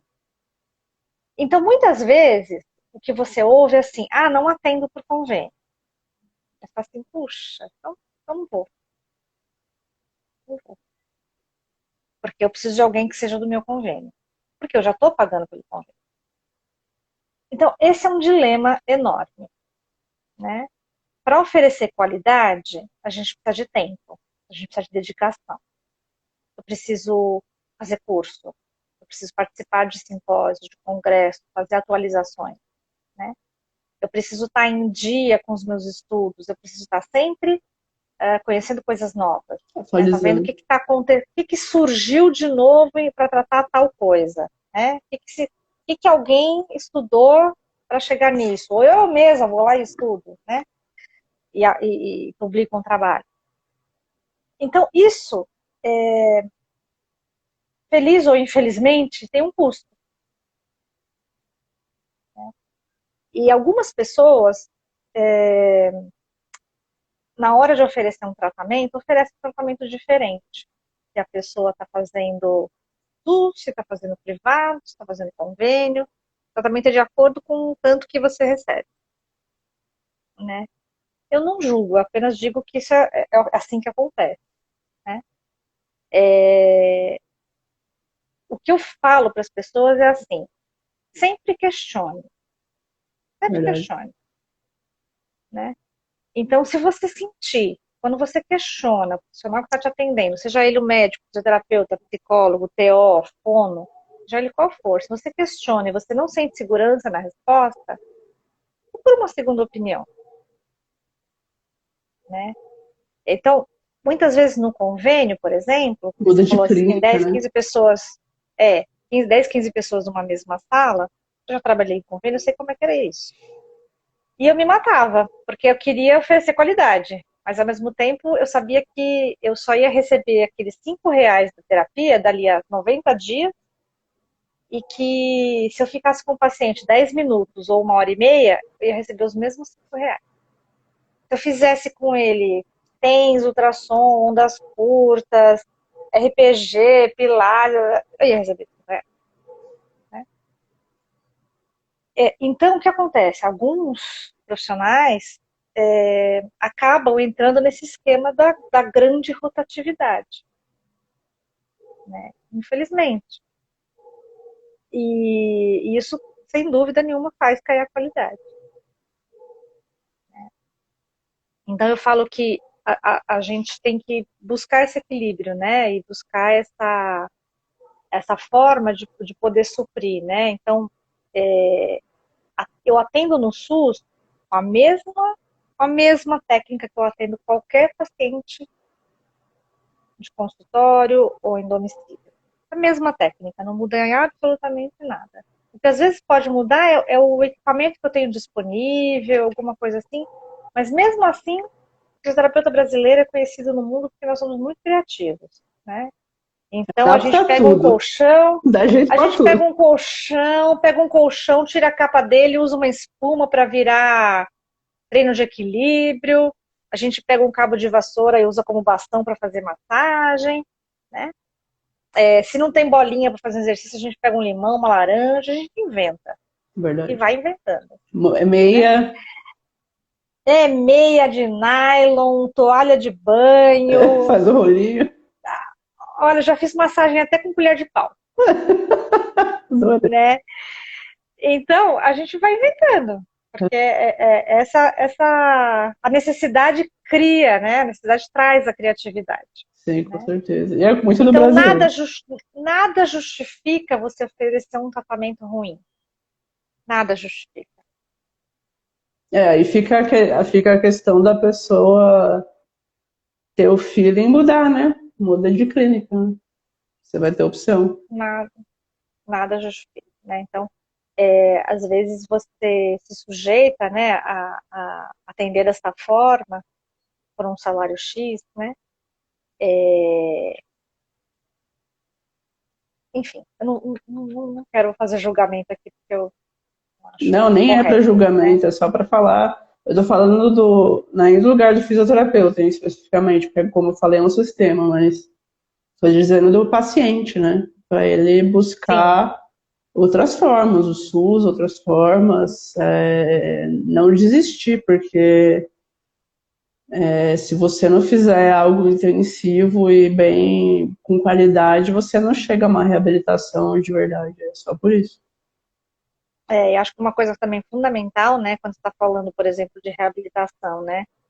A gente estava falando há um tempinho atrás, né, que o XLH é uma doença genética, então você tem já desde a infância algumas questões que precisam ser acompanhadas do ponto de vista do movimento. Sim. Então, se eu puder oferecer uma coisa de qualidade já desde esse princípio, com certeza eu vou prevenir outras coisas que podem aparecer lá na frente. Total. Né? Sim. Ou, ainda, mesmo que seja uma questão crônica, que seja uma questão que a gente vai ter que acompanhar a longo prazo, eu tenho que ter uma melhora ou pelo menos uma manutenção do quadro. Isso era legal você falar, como que ocorre a manutenção do cuidado. Né? Então, por exemplo, a pessoa tem uma artrose de joelho, né? Que é uma das coisas que podem acontecer com os XLHs já na fase adulta. Né? Então, o que é a artrose de joelho? É quando a articulação perde aquele líquido que tem entre os dois ossos, o do fêmur e da tíbia, né? Da perna. E aquele líquido vai diminuindo, por várias razões, e essa articulação começa a ficar mais rígida, começa a perder mobilidade, a pessoa começa a ter dor para ficar de pé, dor para andar e tal. É fundamental que o tratamento não seja só para tirar a dor. Como eu falei agora há pouco também, a dor ela é um indicativo, ela está te mostrando que alguma coisa não está bem. Mas se eu não mexer na causa, tratar só a dor, eu vou lá, eu faço, sei lá, tomo um analgésico, e aí a dor passa. Amanhã ela vai voltar. porque você não tirou a causa, né? Tem hora que o que a gente quer é só se livrar da dor? Tem, porque é muito chato, é horrível sentir dor, né? Mas pensando a longo prazo, eu preciso prevenir ou eu preciso trabalhar na causa. E no caso da Eu preciso artrose, oferecer, não tem muito o que fazer, né? A não ser fortalecer a musculatura. fortalecer e alongar a musculatura, né? Como é que eu faço para essa articulação ter menos impacto, né? Sim, Tem formas de você orientar posturas, orientar posições em que a pessoa possa ter menos sobrecarga? Tem. é. Eu gosto de fazer caminhada. Olha, não faça no asfalto, faça na grama. Usar tênis Tem menos apropriado. impacto, né? Usa um tênis apropriado, não vai fazer caminhada de chinelo. Uma coisa que o Targa sempre me proibiu foi fazer esteira. Ele fala que é 1000 vezes pior do que andar na rua. Né? Então, tudo que você puder orientar para oferecer uma melhor qualidade, né, para essa pessoa é fundamental. Né? Sim. Então, eu sempre falo, né, as questões de ficar fazendo, na fisioterapia só fazer choquinho. Né? Tem vários. Não vai resolver. Não vai resolver. Ah, tá. Adorei. Certeza. Isso é certeza. Taxativo. Não vai resolver. Mas tem um monte que só vai pra isso, viu? Tem, eu sei que tem. Sei que tem. Acho que Pode resolver para emocional, né? Pode resolver porque a pessoa sai de casa, vê o sol, conversa, né? Emocionalmente pode ser muito gostoso. Mas do ponto de vista da questão física, fisiológica, sem dúvida não vai ter benefício. sim. Acho que com essa última questão a gente finaliza, a gente já tá acho que mais de 1h30 conversando. Não sei porque meu Instagram não cai mais depois de 1 hora, enfim, não sei onde o que acontece com ele. Eu não mexi em configuração nenhuma e não contratei nada, gente. O negócio simplesmente mudou e eu não cai, enfim. Eu queria que a Dulce, para finalizar, porque vai ficar gravado e tudo mais, e a gente vai fazer uma live ainda sobre autocuidado, eu queria que ela definisse pra gente, né, o que é autocuidado, o que é bioenergética. Agora eu vou colocar ela na xixa. E falasse de uma forma resumida, mas muito de tirar o véu dos olhos, do quanto as nossas emoções fixam o nosso corpo. Por exemplo, né, tem o DTM, que é uma disfunção temporomandibular, que é uma lesão do XLH, por mordida cruzada, blá, blá, blá. Ok, beleza, beleza, tem uma lesão, tem laudo e tudo mais, beleza. Só que aqui é uma questão da raiva, né, que eu aprendi no curso da Dulce. Existem anéis e tal, aqui é da raiva. Eu sou uma pessoa que travo muito, então quando eu tô tensa, eu fico assim, fico apertando a boca, os dentes, e isso é o emocional tá refletindo aqui. E aí a gente fez um exercício no curso dela de autocuidado, de massagear a bochecha, tudo aqui mais, assim. Gente, eu nunca soube que a minha bochecha dói. Ninguém sabe que a bochecha dói. Você sente dor aqui, aqui, mas a bochecha você nunca imagina que dói. Até o dia que você manipula e vê que a sua atenção você descarrega na boca, assim, nessa parte da maxila. Então é algo que foi, assim, maravilhoso e vai ter outros. Eu quero convidar para vocês, né? Sigam a Du, sigam os canais. Obrigada por todo mundo que ficou. E compartilhou e acompanhou a gente mesmo com todos os bugs do começo, não importa, o importante é que a gente perseverou, e acho que isso é muito da fisioterapia reabilitativa, né? A gente tem que perseverar, não pode desistir, né? Tem que estar sempre recomeçando. Então eu queria que você fizesse esse fechamento sobre tudo isso aí que eu comentei, autocuidado, bioenergética e como que as emoções vão para o corpo, e é por isso que a gente às vezes fica com um monte de lesão e nem sabe? Aqui eu tô falando do XLH. As pessoas que não têm, entre aspas, nenhuma doença ou comorbidade, às vezes tem dor na coluna. Uhum. Você tem dor na coluna por causa de uma tensão, às vezes emocional. É isso, por favor. Obrigada pela oportunidade de falar sobre isso, Vanessa. Acho super importante. Principalmente a gente está numa época de pandemia, e falar de autocuidado em época de pandemia é fundamental. Sim. Né? Quando a gente fala de autocuidado, a gente fala de alegria de viver. Quando a gente fala de autocuidado, a gente fala de prazer. Quando a gente fala de autocuidado, a gente fala de carinho, a gente fala de felicidade, né? Quando a gente fala de autocuidado, a gente fala de bem-estar, a gente fala de qualidade de vida, né? Então, autocuidado é tudo aquilo que você faz por você mesmo. Tudo. Desde tomar um banho gostoso, relaxante, com uma temperatura de água que você gosta, até dormir a quantidade de horas necessárias, até se alimentar com alimentos saudáveis, ao mesmo tempo saborosos, até você praticar atividade física para manter o seu corpo com uma mobilidade que te agrada, que te propicia fazer aquilo que você quer, que você gosta. Até ter um relacionamento que vale a pena, que seja gostoso, né?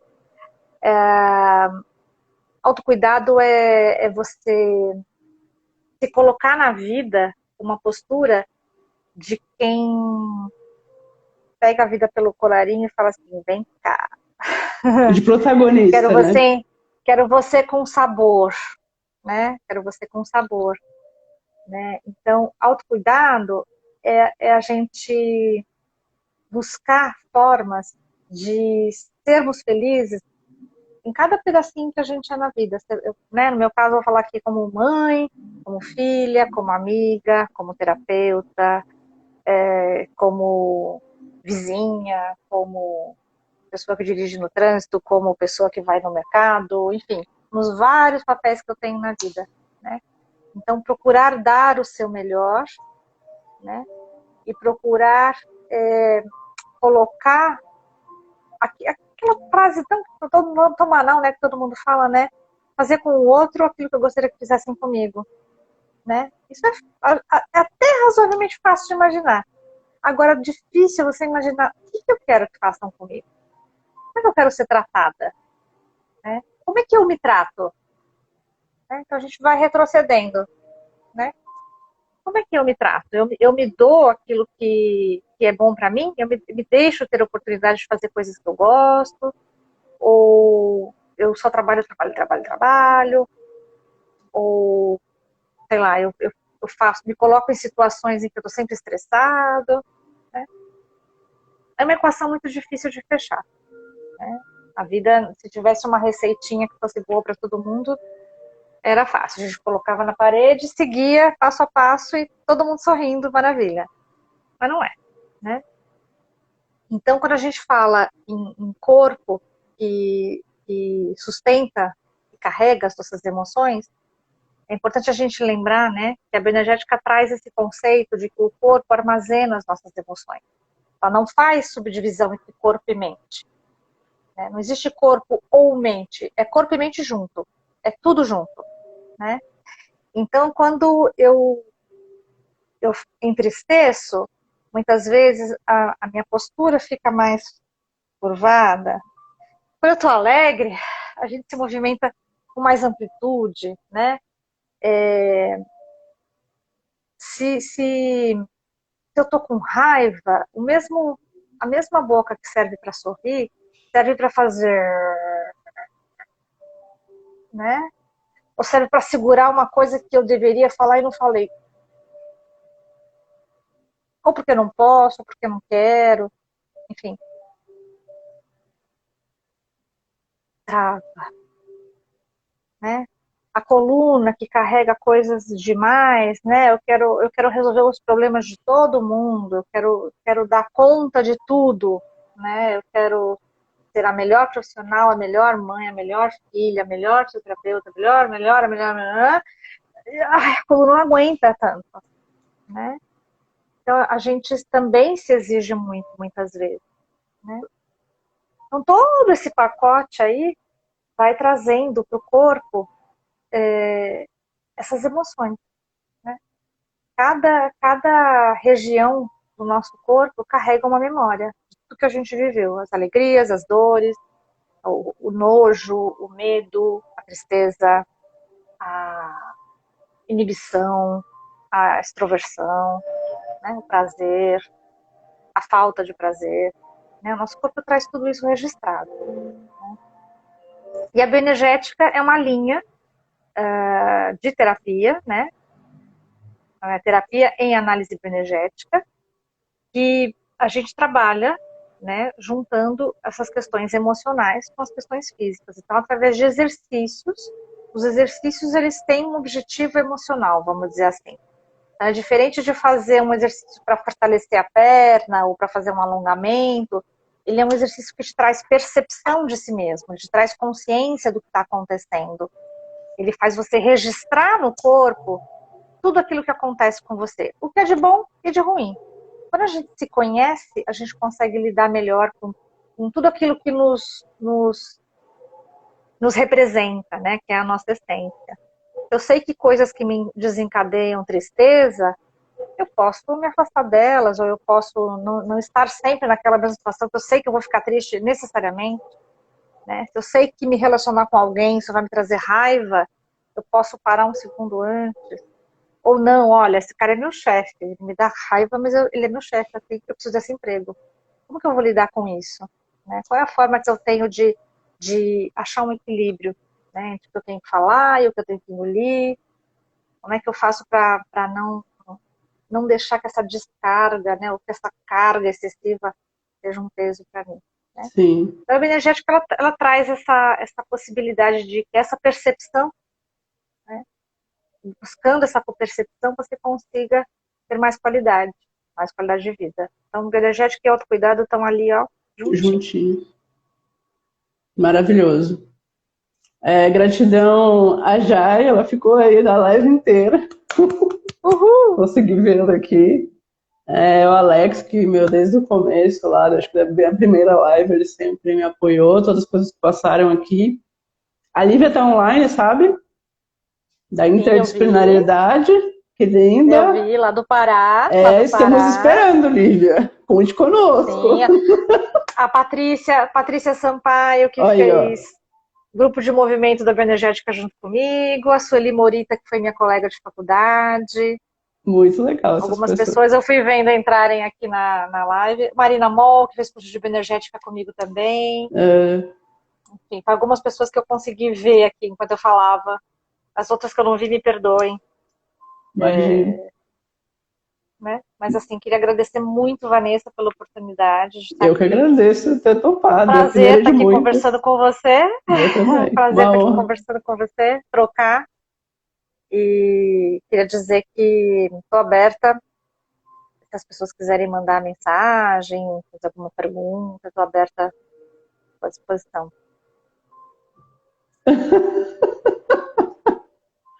Ela está falando que a liga já está aberta. Que agora, os próximos passos, vamos começar em 2021 na interdisciplinaridade prática colaborativa. Conte conosco. Temos muito que conversar, precisamos marcar as reuniões e tudo mais. A distância não é empecilho. Nós aqui de São Paulo e eles lá no Pará, e a gente se une pelo objetivo de estar junto nesse desafio. Com certeza. E isso são só mais um dos projetos que eu estou junto com a Lúcia, que a gente, acho que desde que a gente se conheceu, as coisas foram assim, ó. E a gente conversa muito naturalmente, assim, quando a gente conversa por telefone, é uma coisa surreal. Nunca é menos de 1 hora, e às vezes vai até 5. E se deixar nessa live, ela vai ter 5 horas. Então acho que deve ter 1 hora e meia, quase 2 horas. Então a gente vai acabar aqui, mas a gente vai fazer outras, e eu quero falar muito sobre autocuidado, que é algo que realmente pode transformar a vida da gente, pessoal. Essa consciência da nossa emoção no corpo. É isso, obrigada a todo mundo, gratidão, Lu. Gratidão, te Vanessa, amo. por compartilhar junto. Esse momento, também te amo. E obrigada por trazer esse frescor para esse ano de 2020, né? Igualmente, foi muito bom. Recíproco, adorei a palavra. Tá bom, um beijo, pessoal. Até a próxima. Beijo para todos, obrigada por estarem aqui com a gente. Tchau, tchau. Tchau.